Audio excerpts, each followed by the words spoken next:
Creativity is a powerful thing. It finds its way into every part of life, shaping who we are and how we see the world. For some, it's a gift they carry with them, a part of their story. That's Francis Jide. By profession, he's a pharmacist, but his true expressions come through his art and music.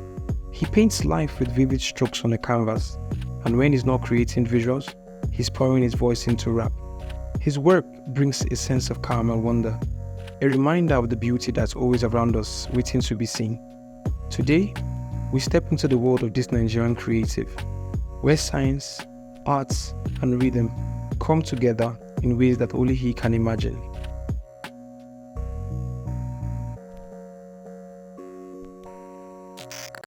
What's your name and what do you do? Let's start from there. Okay, my name is Francis Jide.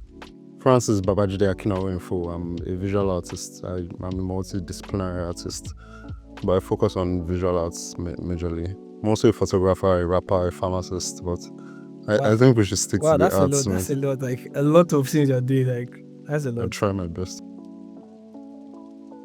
Art has this thing where it spills into itself. Like there are many versions of you that just exist, and whichever part of yourself you feed more is the one that will take like the surface. Well, I focus on visual arts. It's always been like that. Like as long as secondary school, drawing these small comics with it's Adamu, back then you used to draw a lot. And I mean you'd see it's when you leave a space you realize what you are doing in that space. And back then people were actually interested, following the comics, trying to see the next episode. Yeah, that's true. Weekly releases.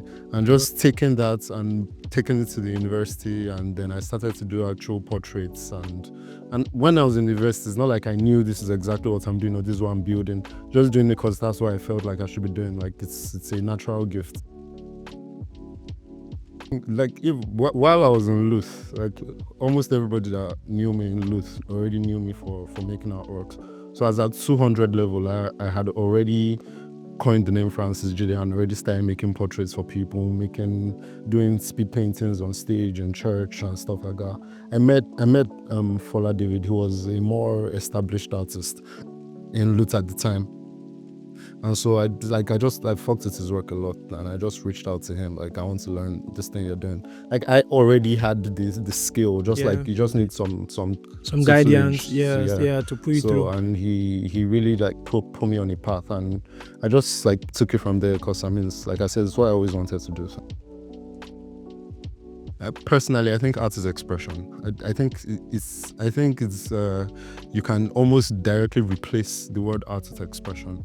And the moment for me personally, it's because art has done something for me. It has allowed me to talk when the words fail me, basically. So there are things you want to say, there are parts of yourself you want to express, but the words do not just do it enough. And that's the crazy thing about words. We tend to think that every emotion should be translatable into words. Meanwhile, rather, the emotions existed before words were even created. So there are many words that will not be able to define the emotion you're feeling. And that's what art does for me.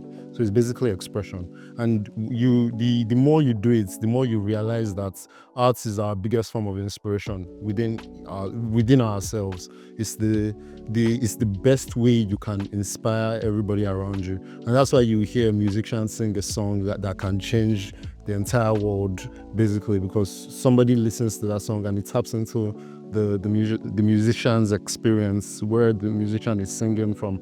And so that's what art does, man. Like I said, it's expression and it inspires.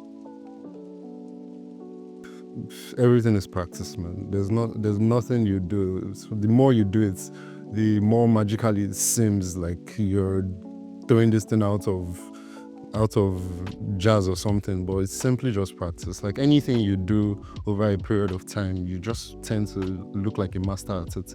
And the more you do it, the more confident you are about doing it. And that's why I can now stand in front of a crowd, an audience on the stage. And you won't be scared, you just do your thing. Because I've just been doing this thing for a while. It's that simple. It's the same way a footballer would have 10 years experience in the game, and you know that if he hits this shot, it's probably going to score. It's the same way it is, So Rax, we got the name Rax from the prescription sign in pharmacies, RX.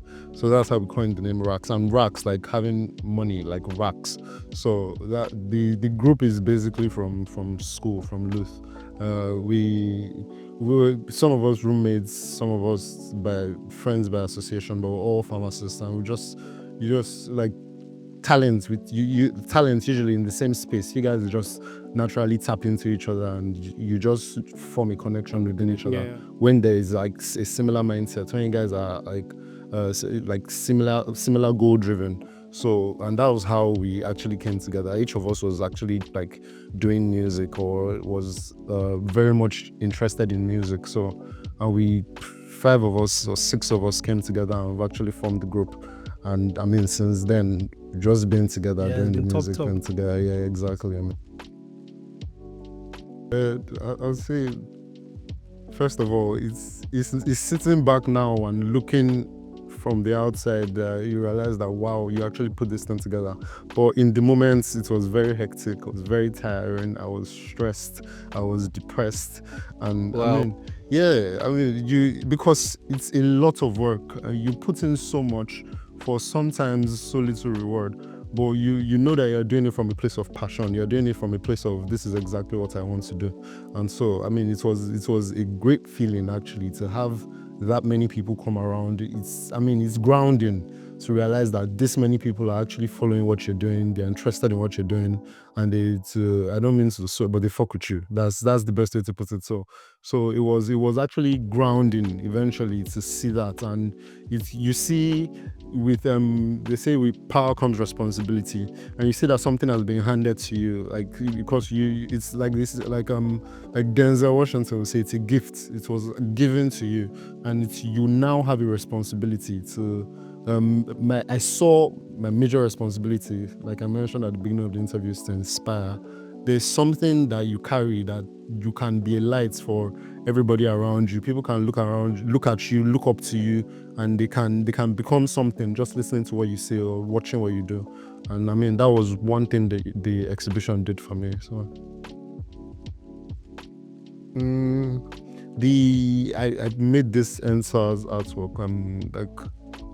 Following the shootings at the Lekki toll gates. And, it was like a self-portrait, like a self-reflection of how I felt that night. I felt quite helpless. I wasn't there, but I mean, just connecting to the fact that I went to the protest several times. I could have been there, and just connecting to the pain that we were complaining, and we're trying to let our voices be heard. And this is what's comes of it. So I mean, that was an artwork where I actually poured myself into it, and it sold for a very, very high figure. So that's something I mean, art personally to me is like I said, you have to separate the art from the business.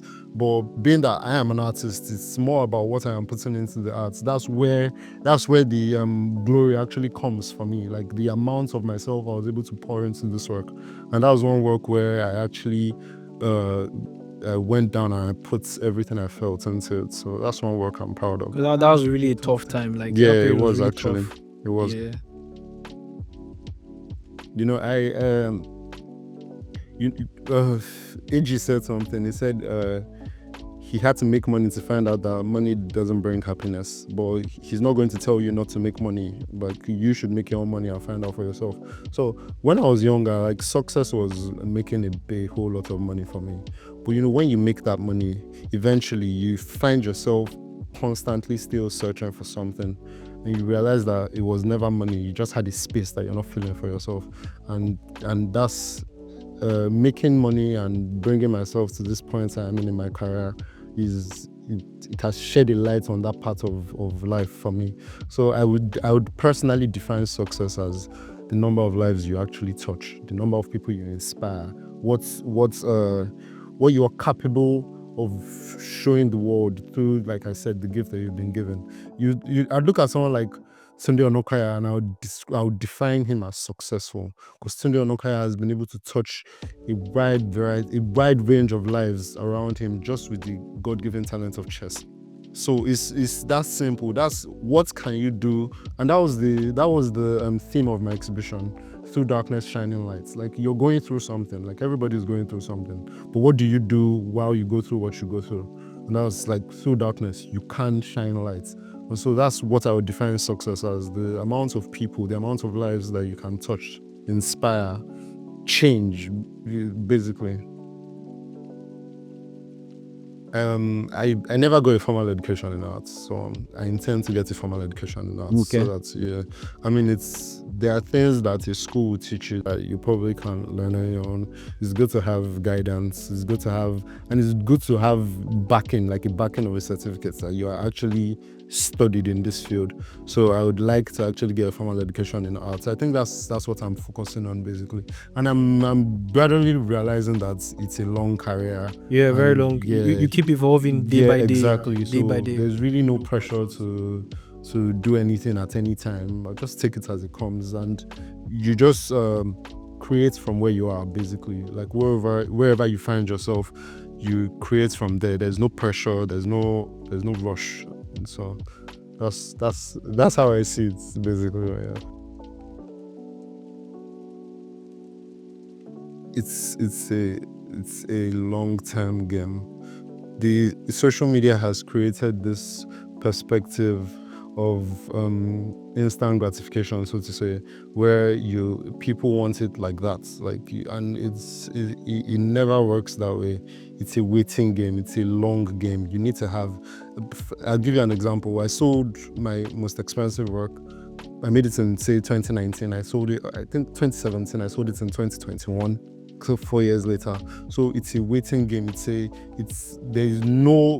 not a quick route to success. It's not a case that everybody is trying to tap into their creative, because the creative market is booming, or let me say it had a boom within, say, the last 2-3 years, and everybody is now trying to tap into their creative sides. So it's not instant money. It's not, and it crushes people when they now tap into their creative sides and see that they are not making money from it, or see that they don't get that instant reward that they are looking for. So you need to take your time to actually build an audience, to build a portfolio. Like, the more work you do, the better you get at it, number one, and the larger your portfolio gets, number two. So, and that is a message for every form of art, be it painting, be it music, be it photography. Whatever you do as a creative, you must do it first from a creative place. You must do it from a place of genuinity, that this is exactly what I love to do. I'm putting myself out there. And it's, like I said, it's a very difficult thing to do. That's another thing, because you basically have to be vulnerable. You have to throw yourself out there for everybody to scrutinize, everybody to have opinions about, and stuff like that. So we need to dead the mindset that this is a quick way to get money, or this is the easier route compared to going to school. A lot of people would go to school, get a 9 to 5, and live a more fulfilling life than a creative. Because as a creative, you need to tap into yourself, and when you tap into yourself, the risk of tapping into a dark place, depression, stuff like that, I mean, these are things you just have to ready your mind for as a creative. Exactly. And I mean, Burna Boy said, I always say this, Burna Boy said, those same lows make the song sweet. It's those dark places as a creative, that's what makes the art good. That's what makes the music good, the photography good. But I mean, you to some extent risk yourself, not only in terms of your mental health, your financial self, because there's no assurance that you come into this space and you'd make any money, let alone live a life from it. So these are the risks as a creative, but it is fulfilling that you went into yourself and you created. It is very fulfilling. From zero, there was nothing, and you made something. Someone said, I just paraphrase, but he said that that's what makes us closest to God, because God created from nothing. And the fact that you can do that from nothing, you can pick up a piece of paper and write a story, and you'd inspire so many people around you. It's the best feeling. It's the most fulfilling feeling ever. Wow. Thank you so much. Thank you so much for the words. So you've heard all the words he has given us today. So Jide, thank you for having us. I'm really grateful. Definitely, man. Thank you, man. Definitely. Thanks Thank a you so much for having me, man. Yeah, yeah. I All really right. enjoyed the session. Thank you, man. Thank you. Bless you, bro.